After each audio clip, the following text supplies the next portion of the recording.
Welcome to the deep dive. Today we're jumping right into, well, a truly foundational story. We're doing a focused examination of the 10 plagues. This sequence, it's more than just a series of dramatic events. It's really the core engine driving one of history's most powerful liberation narratives. Our source material for this is, of course, the key excerpts from the book of Exodus. These texts detail this quite extraordinary campaign against Egypt, and the sources are pretty clear. The goal was to persuade Pharaoh through, frankly, ruin and a kind of theological defeat to let the Israelites go. Right, defeat is definitely the word. And our mission today for you listening isn't just to tick off a list. We really want to get into the strategic thinking behind it all. We're looking at how each plague seems to specifically target and then, systematically take apart the pillars of Egyptian society. So not just their resources, but their whole belief system, their sense of divine protection, their economy, and ultimately the pharaoh's own absolute legitimacy. It's fascinating when you see it as this sophisticated, escalating challenge to the entire Egyptian pantheon of gods. Okay, so let's unpack that sequence. Starting with those first hits, the ones that immediately struck at Egypt's essential resources, their lifeblood. This first stage feels like a full-on environmental collapse. Yeah. Right? Beginning with the very source of their life. Plague number 1. Water turns to blood. I mean, the sources describe the Nile and all the water turning red. Fish die off. The water's totally undrinkable. Instantly, you're cut off from water from a major food source. Devastating. And for anyone familiar with ancient Egypt, you realize this is way more than just pollution.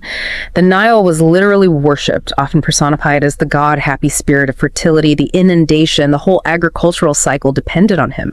So turning Happy's domain into, a river of death, killing its fish, making it poisonous, that's about the most profound theological insult you could imagine. It's basically saying your life source is now your death source. Wow, okay, so the water system collapses, and then the biological chaos just spills out immediately, doesn't it? The second plague. Frogs coming out of that fouled river, invading everywhere, fields, homes, even, the sources say, the palace chambers. Yeah, and theologically, you've got a connection there too. Frogs were linked to Hecate. She's a goddess of fertility, childbirth, often shown with a frog's head. So if your gods are meant to control their symbols, right? The frog plague suggests Hecate's own power is now turned against the Egyptians, just overwhelming them with this chaotic fertility. Right. Now, the third plague, this one feels like a real turning point. Sometimes it gets kind of glossed over. The lice, or maybe gnats, coming directly from the dust of the earth, infesting people, animals. And this is where the sources really stress the failure of Egyptian power. See, the first two plagues, the blood, the frogs, Pharaoh's own magicians could apparently mimic them. Some kind of trick, maybe. But the lice, or gnats, the sources are explicit. The magicians couldn't do it. They couldn't conjure even this tiny life form from the sacred dust of Egypt. They actually say, according to the text, this must be the finger of God. It's like the first clear admission, right there in the narrative, that they're up against something fundamentally stronger. That's a huge shift, isn't it? Going from, we can do that too, to this is beyond us. Completely changes the game. And then rounding out this first wave of environmental attack, Plague 4, the flies. Swarms everywhere, just making life miserable. But the text adds a really important detail here, doesn't it? It starts to mention a separation. The sources suggest the Israelites in Goshen are spared from these swarms, while the Egyptians suffer. The attack is becoming more focused. Exactly. So you see the progression. Water first, P1, then its creatures, P2, then the earth itself, the dust, P3, then the air with the flies, P4. This initial 4-part assault makes the whole environment, land, water, air, basically hostile. It's a systemic breakdown, moving past just annoyance to total contamination of their world. Okay, so the strategy clearly shifts after this. It moves from making the environment hostile to inflicting, direct physical harm and economic ruin. Plagues 5 and 6. So the fifth plague hits their assets, their future security. Pestilence on the livestock. A targeted disease wiping out a huge chunk of Egyptian animals. Yeah, and you really can't overstate the impact economically, socially. I mean, we're talking cattle, sheep food, resources, wealth. But crucially, the sources often mention the horses. Think about it. That's the engine of the Egyptian military, their chariots. Losing the horses cripples their war machine, even just basic transport. And theologically, you're hitting sacred animals too, like the Apis bull or Hathor, the cow goddess. It's saying their gods can't even protect their own sacred symbols, let alone the nation's military strength. And then it gets even more personal, doesn't it? Plague 6 boils. These painful sores afflicting the Egyptians and the remaining animals. Now it's on their skin. It's not something you can just swat away like flies. It's unavoidable physical suffering. And the humiliation factor here, especially for the elite, that seems really significant. Oh, absolutely. Think about the Egyptian priests. Their whole system revolved around ritual purity, cleanliness. If the sources say the priests themselves were so afflicted they couldn't even stand before Moses, I mean, that just highlights the total collapse of their spiritual authority. It's a direct challenge to any healing deities they might have, like Sekhmet or maybe Imhotep. Shows that the power causing this is beyond anything their gods can fix. Right. Okay, so the next phase seems to zero in on destroying Egypt's ability to feed itself. Total agricultural devastation. Plague 7 and 8. Seventh plague. This one's always struck me as particularly unnatural. A thunderstorm, but with hail and fire mixed together. The sources emphasize just how destructive it was, wiping out crops, especially the early ones like flax and barley, shattering trees, just wreaking havoc. It's like warfare from the sky, isn't it? A direct challenge to sky gods, weather gods, maybe someone like Seth.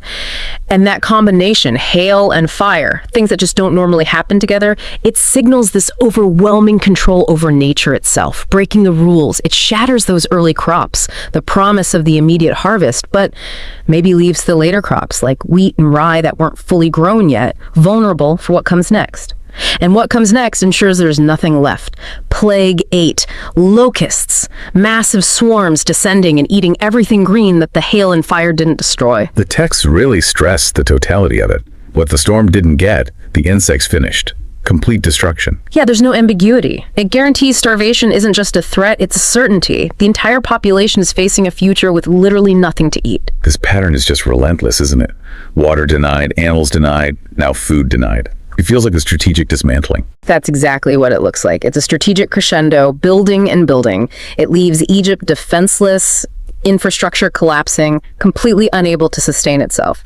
And this calculated sequence, it really drives the narrative towards that final, ultimate confrontation. Yeah, this devastation leads us straight into the climax, the last two plagues, the most dramatic and you could argue the most theologically powerful one. Darkness. 3 days of just total palpable darkness over Egypt. The sources describe it as so thick people couldn't see each other, couldn't even move from where they were. And the theological weight here is immense. I mean, think about Ra, the sun god, probably the most important deity in the Egyptian pantheon, source of light, life, order itself. The pharaoh was often called the son of Ra. So 3 days of darkness, it's like a metaphorical, maybe even literal eclipse of Egypt's supreme god. It suggests Ra is defeated or has withdrawn his favor entirely. It just completely cuts the legs out from under Pharaoh's divine right to rule. Removing the sun god, that definitely sets the stage for the final irreversible blow. Plague 10, the death of the firstborn. This is the ultimate devastation. The death of Egypt's firstborn sons, the sources specify, from Pharaoh's own heir down to the son of the lowest slave, even the firstborn of the livestock. And the consequence is immediate. This unimaginable loss, the loss of the nation's future, embodied in those firstborn sons, that's the price that finally breaks Pharaoh. He lets the Israelites go. So if you tie it all back together, that grand strategy we talked about, the purpose becomes incredibly clear. Every single plague seems like a targeted strike against Egyptian religion, Egyptian power structures. They were shown step by step that their source of life, their health, their food, their military, even their most powerful god, Ra himself.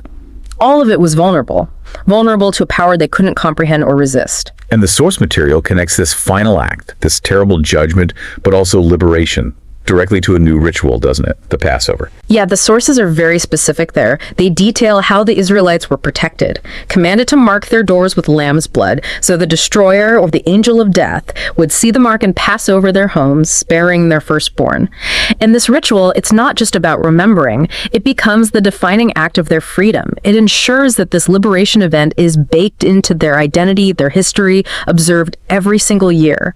It transitions from this specific crisis in Egypt to become this central, ongoing tradition for them. It really is an incredible journey when you lay it out like that. Escalating strategically, from poisoning the Nile to systematically showing the failure of their gods, right up to the Passover ritual itself. A story that continues to define religious and cultural identity for millions. And what you really see in the source material is this clear duality. These plagues are presented as acts of divine judgment, absolutely. But they're also simultaneously a massive political intervention, right? A direct power play. So for you listening, maybe the final thought to wrestle with is this. The sources frame these events as both divine acts and these targeted challenges to the Egyptian god's authority. So how does focusing on that calculated theological defeat, that dismantling of the Egyptian pantheon, maybe shift how you understand the raw political act of freeing an enslaved people? Think about that tension, the divine mandate versus the worldly power struggle playing out in this foundational story. A really powerful question to consider, drawn right from the complexity of the source material itself. And that's all the time we have for this deep dive. Welcome back to the deep dive. You know the story, right? The big one. Absolutely. That foundational drama of liberation from Egypt, straight out of the book of Exodus in the Hebrew Bible. We're talking, of course, about the 10 plagues. That whole sequence of divine interventions that, well, finally pushed Pharaoh to let the Israelites go. It's probably one of the most, maybe the most recognizable ancient dramas, certainly in the Western world. Yep. And they're described as these devastating acts inflicted by Yahweh on Egypt, the superpower of the day. And the idea wasn't just punishment, it was about demanding freedom, yes, but also establishing who's really in charge, establishing supremacy. But today, we want to go a bit deeper than just retelling the story. Our mission really is to kind of deconstruct the mechanics behind this really powerful narrative. We've been digging into the scholarship, looking at sources, exploring its origins, its theological aims. We really want to understand how this incredible sequence got put together, and maybe more importantly, why it became so fundamental, so absolutely essential to how ancient Israelites understood their God and, well, themselves, their identity. Exactly. We're looking at the sources to try and uncover the pretty sophisticated literary choices that the ancient writers and editors were making. It shows that the number 10, the order of the plagues, none of that was accidental. Far from it. Okay, let's dive right into those mechanics then. The canonical story, the one you actually read in Exodus today. Oh. It isn't like one single text written all at once. No, not at all. It's more like a tapestry, right? A complex literary construction weaving together different, probably older accounts. That's really the bedrock of modern biblical scholarship on this. When scholars dig into the text, they look at variations in language, the different names used for God, the shifting narrative concerns, and what they see points strongly towards what we call composite origins. Basically, the story we have now, it's the result of combining elements from primarily two major source traditions. Right, and these are the famous J and P sources. Yeah, it's them. Okay, so for those of us maybe less familiar with all the intricacies of source criticism, what does that actually mean? How can you tell these sources apart when they're, telling the same basic story? Yeah, that's a great question because they really do represent different priorities, different ways of looking at things. The J source, often called the Yahweh source, it tends to focus on really lively storytelling. God can seem quite anthropomorphic, almost walking around, interacting directly. J gives us a lot of those great narrative details, the real human drama of it. So J is kind of the drama source, you could say. You could, yeah, in a way.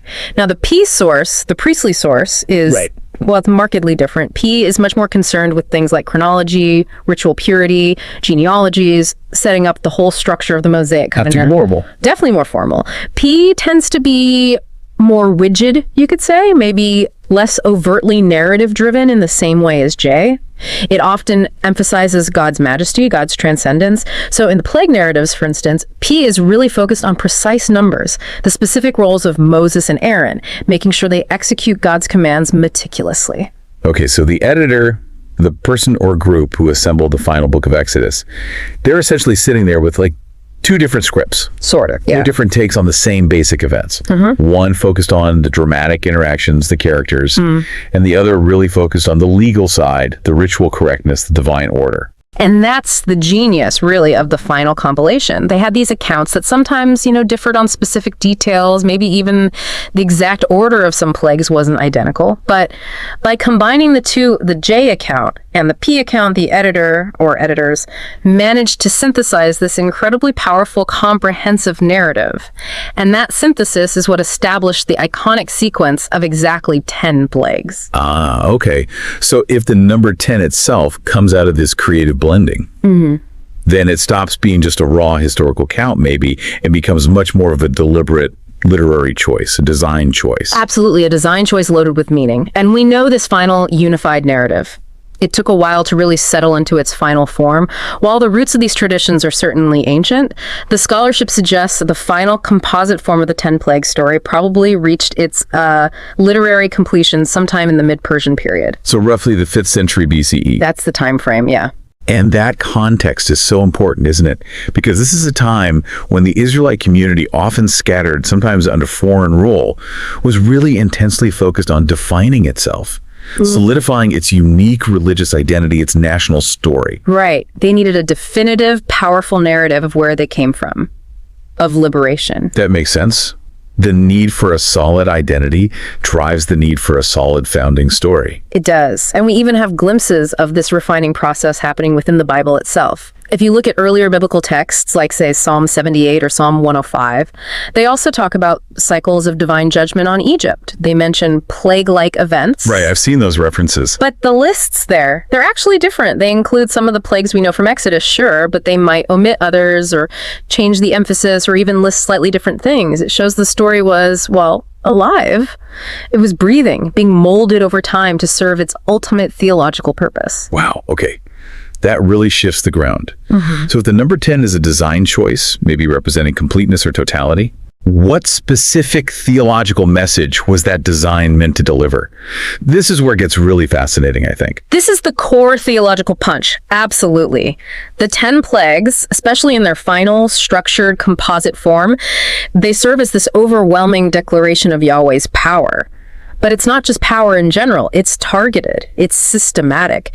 Their main function seems to be staging this undeniable challenge to the entire pantheon of Egyptian gods, the whole religious system. So it's not just Moses versus Pharaoh on a political level. Oh, no. It's way bigger. It's like a divine turf war playing out, where the very structure of the cosmos is up for grabs. That's a great way to put it, because when you analyze the sequence, plague by plague, you often see each one targeting a key aspect of Egyptian life, and by extension, a specific deity believed to be responsible for that aspect. Okay, give me an example. All right, take the first plague, the Nile turning to blood. This directly undermines the authority of gods like Haki, the main deity of the Nile's inundation, or maybe Khnum, who is sometimes seen as guarding the river's source. By fouling the river, the absolute source of all life and prosperity in Egypt, Yahweh is basically asserting control over the fundamental lifeblood of the nation, over the domain of these Egyptian gods. And it just escalates from there, moving up the ladder of the Egyptian power structure. It seems to. Look at the 9th plague, the 3 days of absolute darkness. Right, terrifying. That's a direct frontal assault on Ra, the supreme sun god of Egypt, perhaps the most important deity. Ra, the guarantor of light, order, daily life. He's just shut down, utterly incapacitated. It demonstrates that the God of Israel has the power to nullify even the most powerful force in the Egyptian cosmos. One of the frogs. Wasn't there a frog goddess? Yes. Yeah. Hecate, the goddess of fertility and childbirth, often shown with the frog's head, so unleashing uncontrollable frogs. It undermines her domain, too. It's incredible. You can almost picture that final editor or editorial team, like an ancient showrunner, carefully constructing the perfect dramatic arc. Yeah. Making sure every single plot point, every plague, directly counters and nullifies an established power. It's highly sophisticated theological literature, really. The overall goal becomes crystal clear. Demonstrate through these 10 comprehensive acts that the God of Israel is supreme. Right. That there's no deity in Egypt, or anywhere else for that matter, who can stand against this power, whether they supposedly govern the sun, or the Nile, or fertility, or livestock. And the trigger for all of this, the whole devastating sequence, it ties right back to Pharaoh himself, doesn't it? His arrogance. Absolutely. The narrative presents the plagues as necessary signs and marvels. They are the divine response, the direct answer to Pharaoh's specific claim. Remember, he famously asks, "Who is Yahweh? That I should obey his voice and let Israel go. I do not know Yahweh." Right. Big mistake. Huge mistake. The plagues become the comprehensive 10-part answer to that very question, demonstrating precisely who Yahweh is through action. And that demonstration, in turn, solidifies the identity for the people hearing this story, for the Israelites themselves. Exactly. If their God can dismantle the greatest empire on earth to liberate them, then their covenant, their existence, must be profoundly important, central even. This is why it becomes such a foundational story of liberation and divine identity. It tells the community, centuries later perhaps, you are not defined by your past bondage, but by the immense power of the one who broke that bondage for you. Okay, now we kind of have to address the elephant in the room, the conversation that almost always follows this story. The natural explanation. Yeah, the attempts to rationalize these events. We hear it all the time. Efforts to find, non-miraculous natural causes for these 10 things. Those attempts are definitely out there, and they're popular. It's important, first, I think, to place the narrative in its wider context. It clearly reflects common ancient Near Eastern motifs of divine judgment and liberation narratives. The basic form of the story, a god intervening spectacularly in human affairs, often with plagues or disasters against enemies, wasn't unique to Israel. It was a recognized way of talking about divine power in that world. So the idea of a god smiting an enemy nation wasn't out of left field, but maybe the systematic 10-part nature of this sequence is what stands out. Precisely. That structure is key. Now, as for the rationalizations themselves, well, they range from the, somewhat plausible scientifically to the pretty speculative. A classic example is the first plague, the Nile turning to blood. Right. It's very frequently attributed to maybe an unusually severe bloom of red algae like certain dinoflagellates. These blooms can turn water reddish. They release toxins that kill fish, deplete oxygen, which could theoretically trigger subsequent events like frogs leaving the polluted water en masse. It's neat. It's a very satisfying intellectual puzzle, trying to line up the biblical text with potential ecological cascades. It is. But what does current biblical scholarship actually prioritize here? Are scholars spending their time, digging for ancient algae samples in Nile sediment? Overwhelmingly, no. Not really. While the possibility that some natural phenomena might have inspired some of the imagery is certainly acknowledged, scholars overwhelmingly stress that the central importance of the narrative lies squarely in its literary and theological intent. It's not meant to be read primarily as historical reportage of specific ecological events. So basically chasing the scientific historicity kind of means missing the entire point of the text. You risk missing the theological punch, yeah, completely. The plagues are arranged, as we've seen, in this highly structured, often symmetrical way, sometimes grouped into threes. There are internal literary patterns, like the way Moses warns Pharaoh in some plagues, often linked to J, versus the more ritualistic commands involving Aaron's staff and others, often linked to P. This deliberate literary structuring the art of the text, how it's built, that tells us far more about the ancient Israelite understanding of their God and their identity than any potential algae bloom ever could. So wrapping that thought up, the 10 Plagues narrative is fundamentally a declaration of faith, an assertion of identity, written likely centuries after any events it might dimly reflect, and shaped for maximum theological impact, not a natural history lesson. That's really the definitive scholarly take on it today. The narrative is fundamentally a complex literary and theological construct. It's a product of ancient Israelite faith, skillfully blending different source traditions like J and P into this unified, powerful declaration of Yahweh's absolute sovereignty over all cosmic forces, all political powers, culminating in the birth story of a liberated people. Okay, that brings our deep dive towards a close then. So the key takeaways for everyone listening. First, the iconic 10 Plagues story isn't one single account, but a masterful piece of sacred literature, blending the dramatic J source and the more ritualistic P source. It likely reached its final form back in the Persian period, maybe around the 5th century BCE. And second, its primary job wasn't historical record-keeping, but theology. It was this monumental declaration of God's supremacy, specifically designed, it seems, to challenge and nullify the power of the Egyptian gods one by one. Exactly. And maybe here's a final provocative thought, something for you to mull over based on what we discussed earlier. If we know that earlier biblical texts, like those Psalms we mentioned, 78 and 105, if they presented differing lists, sort of evolving versions of plague-like events, compared to the final Exodus account. Right. The story wasn't set in stone from the beginning. Exactly. So what does that tell us? If the story of God's judgment on Egypt was still being refined, edited, shaped, even within the biblical tradition itself, what does that ongoing process suggest about how ancient communities were actively, continually shaping and solidifying their understanding, their identity of their God, perhaps in direct response to the changing political winds, the religious challenges they faced over centuries? It makes the telling of the story, the shaping of the narrative itself, incredibly important. Maybe even more important than pinning down the specifics of the original events, whatever they might have been. It really shows that the narrative was this dynamic tool constantly being tuned, refined, to make the theological point as powerfully as possible for that community in that time.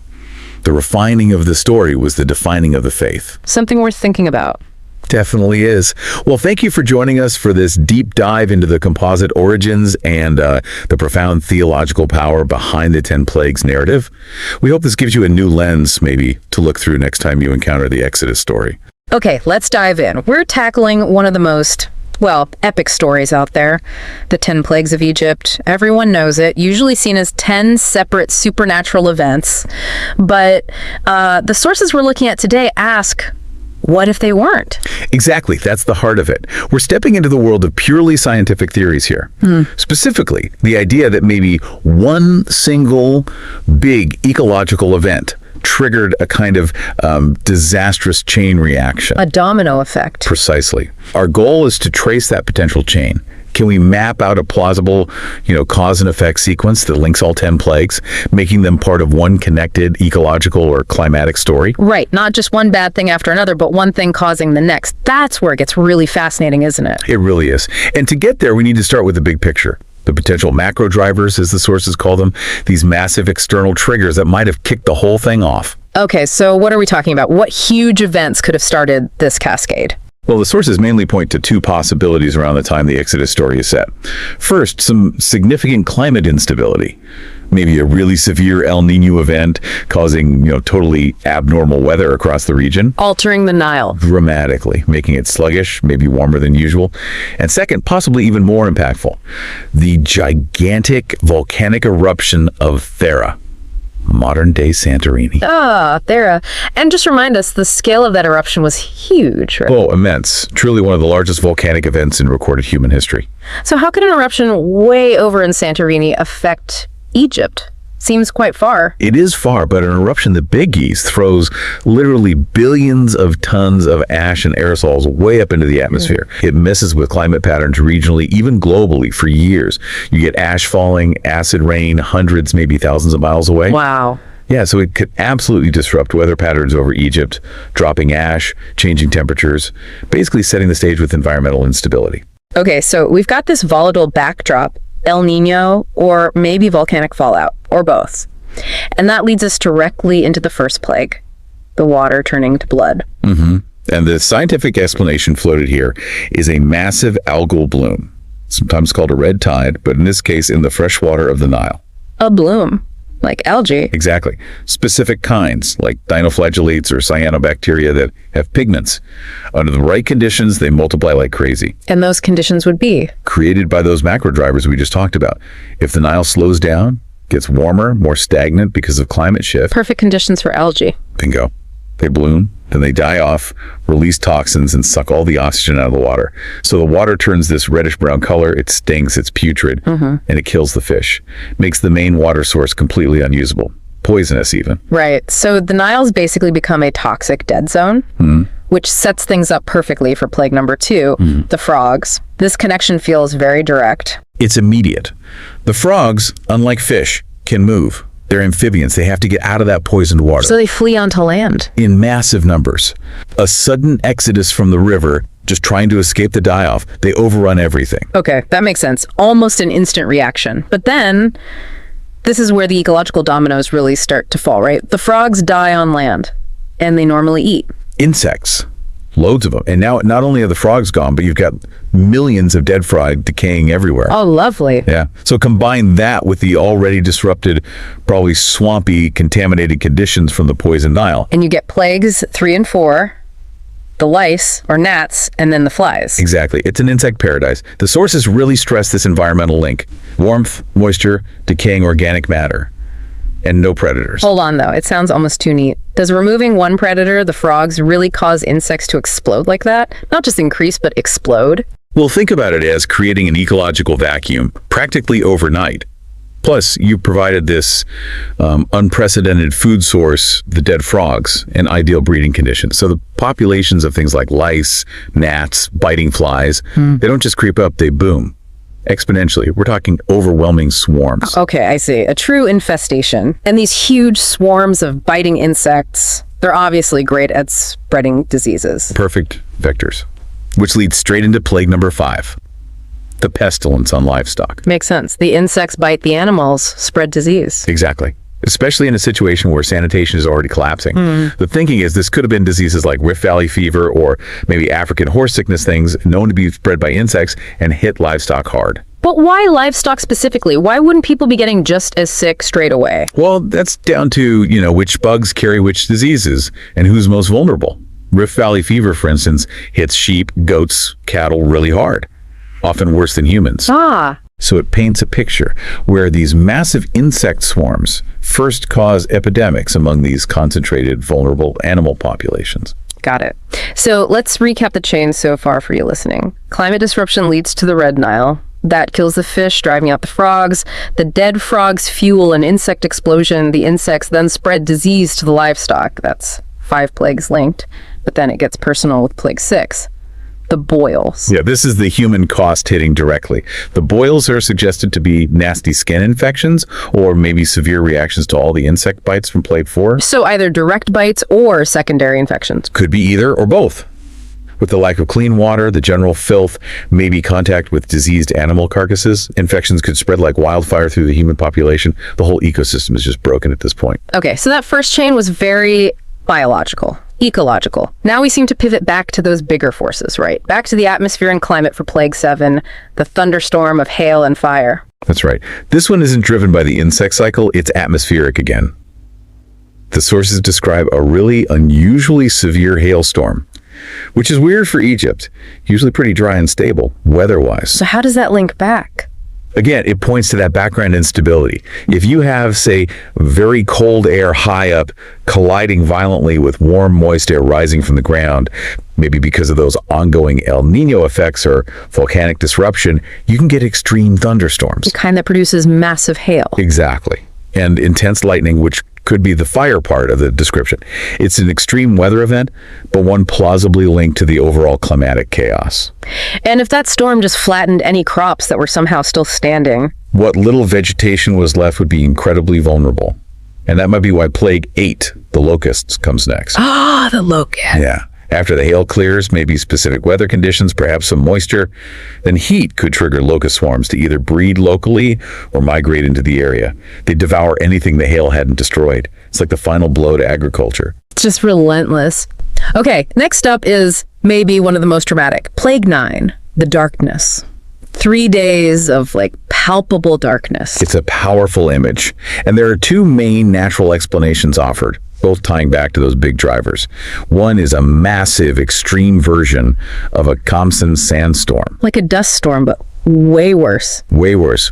The ongoing climate disruption could cause incredibly strong, prolonged wind, whipping up so much sand and dust it literally blocks out the sun for days. Okay, that's one possibility. What's the other? The other loops back to Thera again. Even if the main eruption was over, lingering ash in the upper atmosphere or maybe secondary plumes or disturbances could have caused a thick cloud of volcanic ash to drift over Egypt. Volcanic ash darkness. Yeah, a really oppressive particulate-heavy darkness. That could certainly last for days and feel, well, palpable. Okay, so we've walked through 9 plagues now with these plausible, interconnected natural causes based on the sources, which brings us to the last one.